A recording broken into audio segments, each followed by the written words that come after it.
It's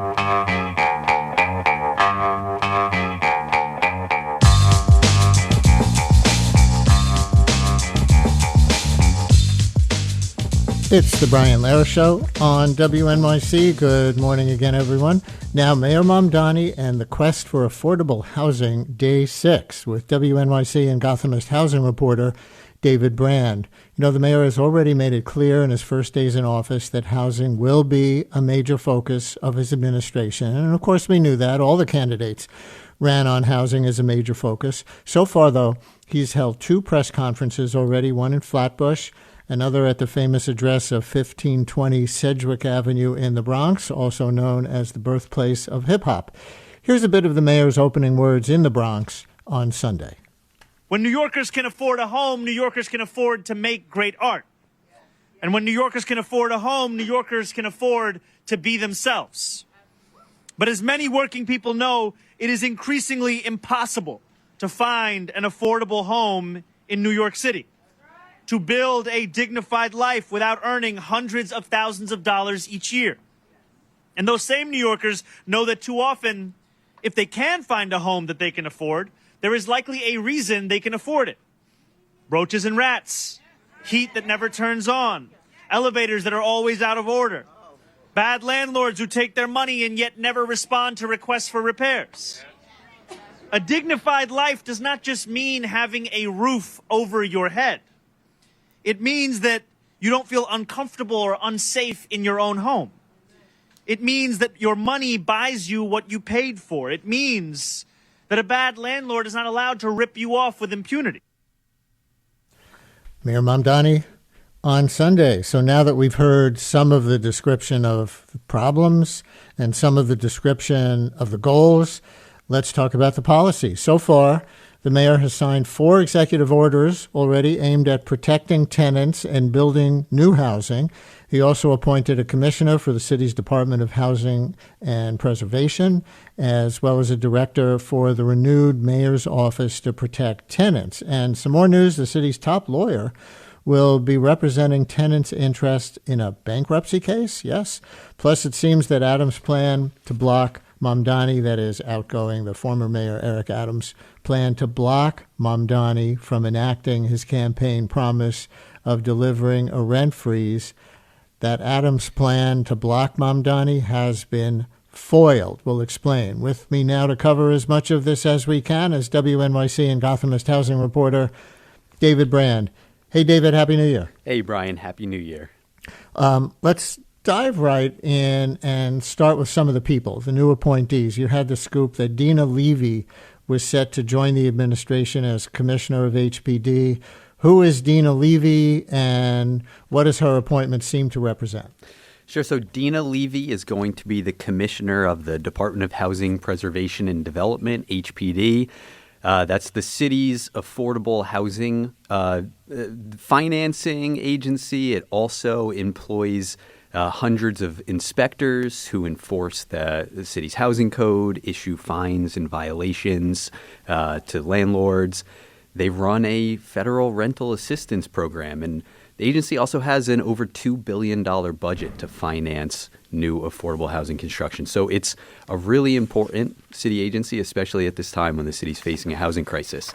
So Levy is coming into this role after having a top position in the state's housing agency. It's called Homes and Community Renewal. Prior to that, she was at the state attorney general's office and actually negotiated settlements with lenders and banks that were involved in the mortgage and foreclosure crises of, maybe 15 to 17 years ago, around 2008. And before that, she worked at the nonprofit UHAB, which does a lot of work with tenant organizing and helping tenants and nonprofit groups take over apartment buildings and preserve them as affordable housing. I want to get into just a minute. Maybe the most interesting news out of all of this, which is that at his Flatbush news conference, the mayor announced that the city would be representing the tenants of a particular building in a legal battle against their landlord, Pinnacle Realty. The city's going to get involved legally, but let's do one more appointee first. This is a significant person in housing advocacy. He signed an executive order, the mayor did, renewing the mayor's office to protect tenants, and appointed as its executive director housing advocate Sia Weaver. Tell us about Sia, CEA Weaver. So Sia Weaver has been a prominent tenant organizer for a number of years. She ran the organization Housing Justice for All as a statewide coalition of tenants. They were pretty instrumental in getting these 2019 tenant protection laws passed in the state legislature that closed a lot of the or ended a lot of the rules that allowed landlords to deregulate rent-stabilized buildings or to raise rents on rent-stabilized units once they became vacant. A couple years ago, she was also pretty key in another big tenant protection law called the Good Cause Eviction Law, which gives tenants in most apartments, not just rent-stabilized apartments, a chance to challenge, quote, egregious rent increases. So all of that has really, she's been involved in a lot of tenant organizing and a lot of tenant-focused policy. It's also made her a reviled figure among landlords. And she's been a pretty prominent advocate for a while, but now she will be on the inside and in power and tasked with leading this city hall office that's supposed to hold bad landlords accountable or to identify distressed properties where landlords owe more in expenses than they're making in rent and try to take over those buildings and turn them over to nonprofits or tenant groups. On Sia Weaver as, what did you call her, a lightning rod or... That's a good word for it, yeah. A lightning rod, yeah, and kind of an enemy of land or reviled by landlords. Here's a headline about her in the New York Post from Sunday. It says, Zohran Mamdani's new New York City tenant advocate called to, quote, seize private property, quote, and blasted home ownership as white supremacy. What are they referring to? Well, last night, a journalist, a writer who's pretty prominent on Twitter named Michelle Tandler had posted a number of screenshots of Sia Weaver's past tweets. These date back to, I think, 2016 to about 2022. She's since deleted her Twitter account. But yeah, some of them are very radical positions on private property and on rent regulations, how she thinks there should be rent regulations for all apartments. I mean, that was kind of the focus of the Good Cause Eviction Law, that all tenants should be subject to smaller rent increases and that they should be able to challenge larger rent increases. She talked about wanting more government-controlled housing to make a kind of a baseline habitability for New York renters. And then some of these other tweets that were posted last night and have been generating a lot of attention and controversy were riffs on white supremacy. And here's one. This country built wealth for white people through genocide, slavery, stolen land, and labor. White supremacy built the North and the South. That's from 2017. Another from 2018, she said, there is no such thing as a, quote, good gentrifier. Only people who are actively working on projects to dismantle white supremacy and capitalism, and people who aren't. So some... Yeah, not just housing related, but some of these are clunky, some clumsy, and some I think she would probably continue to stand by. So how might we see some of those values, to the extent that they're ongoing values for her, reflected in policy if she and Mamdani see the world the same way? Well, I did a story last month, a couple weeks before Mamdani's inauguration, focused on his goal for what we just talked about, the mayor's office to protect tenants, which he had campaigned on and said he wanted this office to identify these bad buildings and come up with ways for the city to acquire them, either seizing them because the owners owed a lot of back taxes or unpaid fines, or negotiating sales if it seemed the owner wasn't able to keep the buildings up to code, and then either transfer them to tenant groups, to nonprofits, and in some cases even keep public ownership. And that's what I was really interested in that story, because that's not something the city has done in decades, which is to take buildings and keep ownership of them.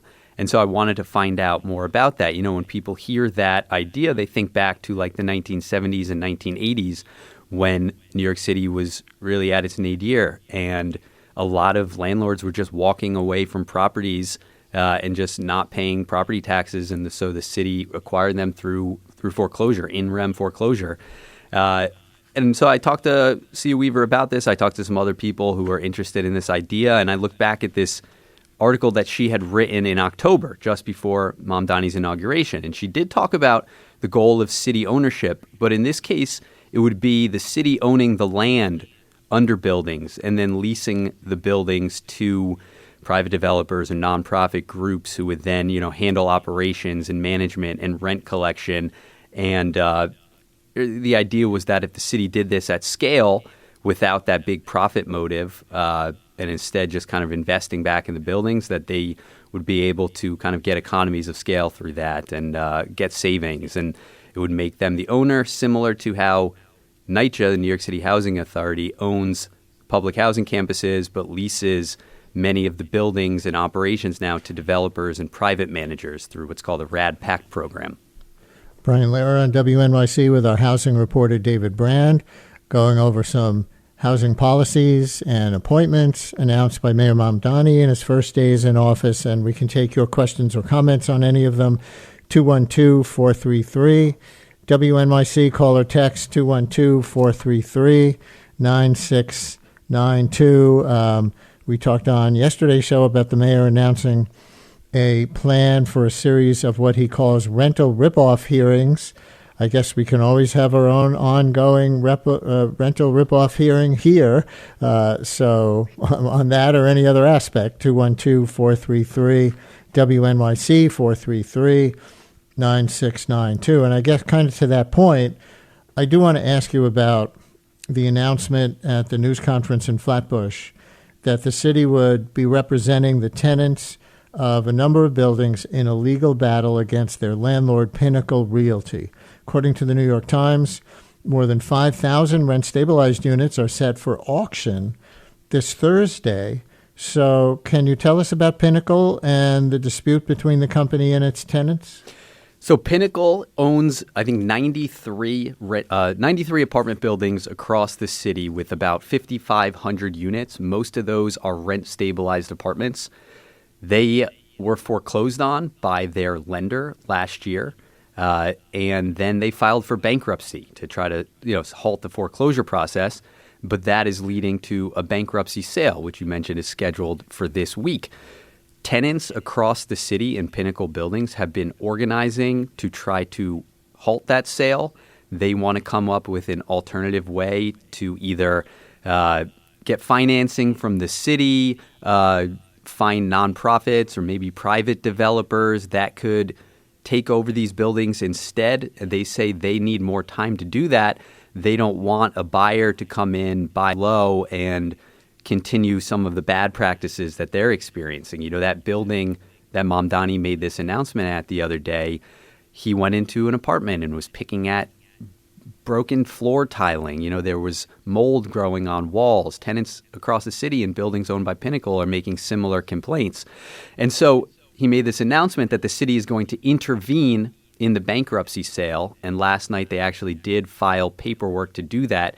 They say, hey, we're a creditor here too, because Pinnacle owes the city unpaid property taxes as well as unpaid fines for hundreds of violations that they've accumulated. So they're saying we have an interest here, and they're asking for a 30-day delay to start.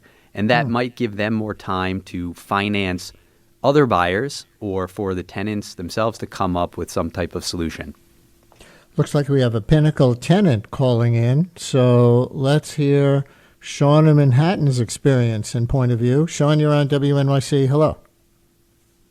Hi. Thank you so much for taking my call. So, yeah, I'm a Pinnacle tenant, and I am also the president of my Buildings Tenants Association. And we've been working with the Union of Pinnacle Tenants to combat the auction of the bankruptcy building. And also, one thing that the person you're interviewing didn't mention is that there's also 45 buildings, Pinnacle buildings, that are being submitted for condo conversion, and these are rent stabilized apartments, and most of the tenants are not interested in buying, certainly not at the prices that Pinnacle is asking. And especially because the buildings that are undergoing conversion are also, just like the bankruptcy buildings, they're in terrible states of disrepair. There's moisture issues, there's mold issues, there's fire safety issues. We just had a fire in our building on New Year's Eve, and it brought to light just numerous code violations that, it just could have been a lot worse, because there's just serious violations. For example, when the fire happened, the smoke went and filled the fire stairwell because the fire doors don't close or latch. So if it just could have been terrible. The smoke spread throughout the entire building. We really are really happy in the union that Mayor Mamdani has made this a priority, because we agree. We think that people who work for a living deserve to have decent housing, and we deserve to control our housing. Even though it might be owned by a landlord, that landlord has a responsibility to tenants, and Pinnacle has shown through the 23 years that I've lived in this building that they're just not concerned about the lives of tenants. And this is just a way for them to extract value from us and extract profits, not just value. So what do you want? What do you want to have? And that's an allegation, and we should, note we have a responsibility to note that that's an allegation, and it's this caller's side of the story. But what's the outcome that you would like to see? I think that what we're looking for is that we don't get for the bankruptcy buildings, that we don't get another slumlord who's going to own the buildings. We need, if there's going to be another landlord, that it's someone who actually cares about the tenants and is going to take care of the buildings and take care of the tenants.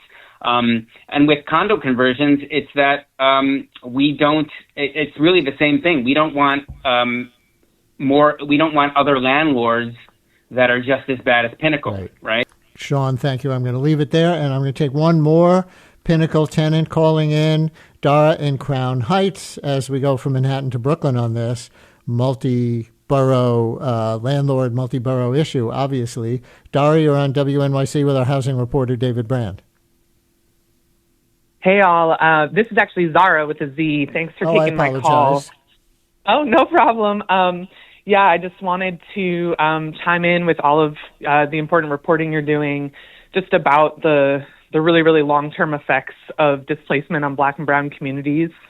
I'm a member of the Crown Heights Tenant Union. We have been, organizing against Pinnacle for all 13 years that we've existed.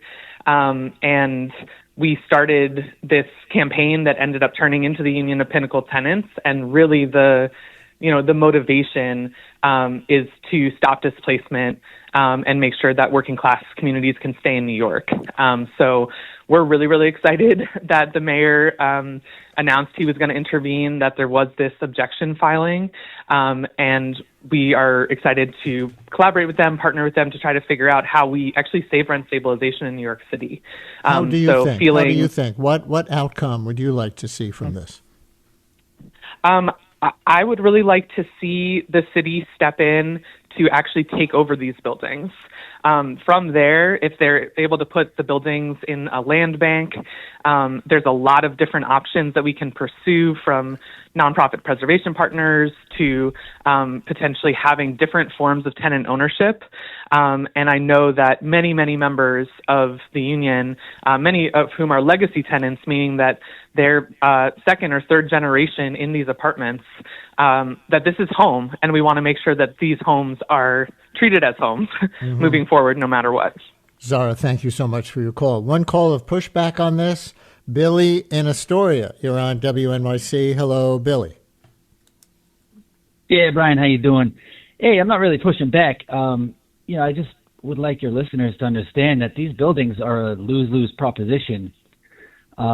These laws that were passed in 2019 now make empty apartments rent stabilized forever. So, somebody's living there for 25 years, they move out, the apartment's still $900, it still needs $400,000 worth of work. Nothing can be done. So the building as a whole basically, falls apart, becomes inhabitable.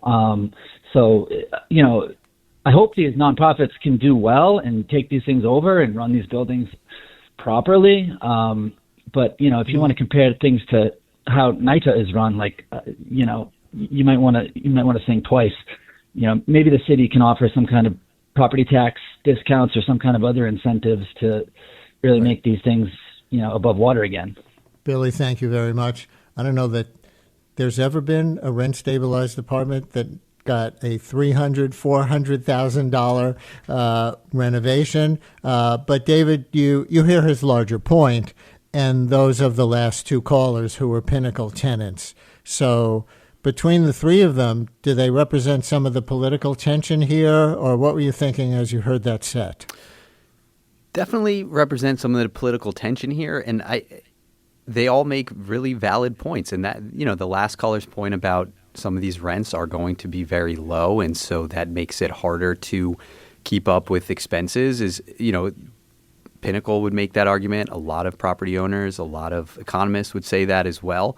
And so what the city would do here is something that they do somewhat often, but never at such a large scale across 90-some buildings and in such a constrained time frame here of asking for a month extension to come up with some other solutions to halt this sale, is a deal where they could get a nonprofit or a private developer or a partnership between the two to come in, and they could provide low-interest loans. And yes, to that last caller's point, property tax breaks to keep expenses down. In exchange, they would agree to clear all the housing code violations and do renovations and repairs, and then keep rents regulated, stabilized in perpetuity. And that's called a preservation deal, something that the city does relatively regularly, but I don't think at this scale across 4 different boroughs that Pinnacle owns buildings in,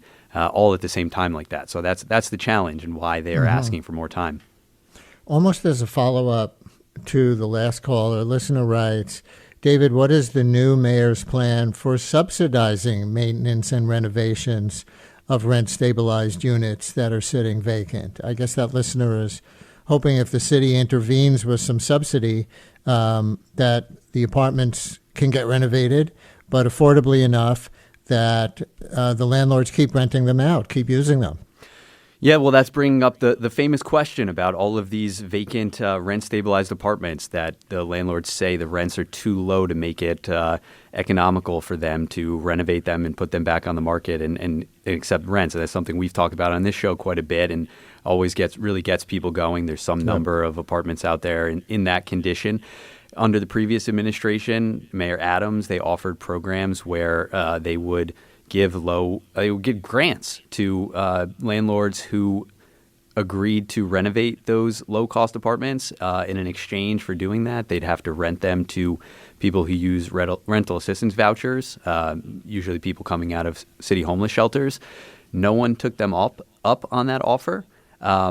Mamdani, I don't think, has a specific plan for getting those units back online, but what he has focused on during his campaign and right up until his inauguration was trying to drive down other costs so that rent is not as important to landlords. And so that would be the cost of property taxes through systematic property tax reform to bring down the property tax rate for apartment building owners.